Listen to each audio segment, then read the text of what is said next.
Sexy. Sexier. Marian Rivera. Nagbabadyang ito todo na. Parang isang gagawin pa na mas sexy din siya. Mula sa FHM, nagpo-progress nga ang sexy image ni Marian ngayon bilang 2014 calendar girl ng Ginebra San Miguel. Parang nahiya ako sabihin pa-sexy ng pa-sexy. Pero bukod dito sa Ginebra, meron pa akong isang gagawin pa na mas sexy din siya. Next year. Nakita na ba ni Dong ang mas daring na calendar pictorial mo for GSM? Nakita niya, bago i-launch to, pinakita ko sa kanya. Happy siya at nagandaan siya sa mga pictures.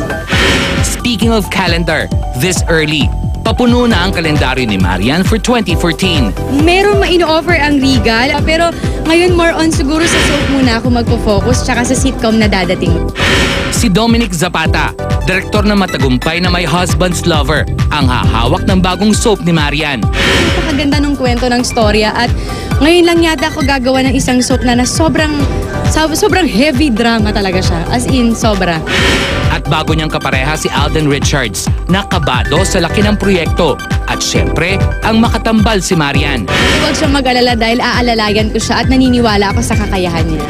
Idagdag pa ang pagkakanominate ni Marian bilang Best Actress in a leading role for Temptation of Wife. Sabi ko, kahit ano man ang mangyari, kailangan mong mag-attend. It's a different experience na nagre-represent ka sa bansa mo. Much more nire-represent mo yung craft mo na pagiging isang artista. Kasi ako, naniniwala naman ako na napakagaling niya. And I just feel confident na win or lose, yung recognition na yun, sobrang malaking bagay para sa kanya bilang isang artista.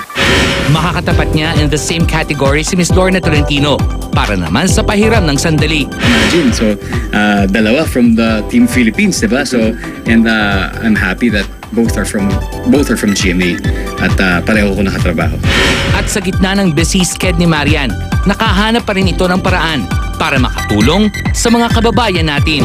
May gagawin kami sa GMA Pinoy Foundation to, parang ukay-ukay. Tapos yung Yes Pinoy Foundation naman ni Dong, may gagawin din kami.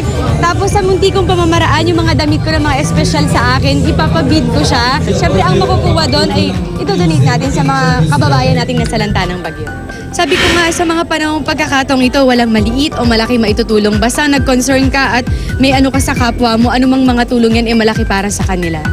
Mga kapuso, eto na po ang mga gamit ng mga artista at kahit po personal kong gamit ay nandito na po sa bazaar. Kung nais nyo pong bumili para makatulong po sa mga kababayan natin, pumunta lang po kayo sa World Trade Center mula po sa November 22 hanggang December 1. Magtulong-tulong po tayo, kaya natin to mga Pinoy.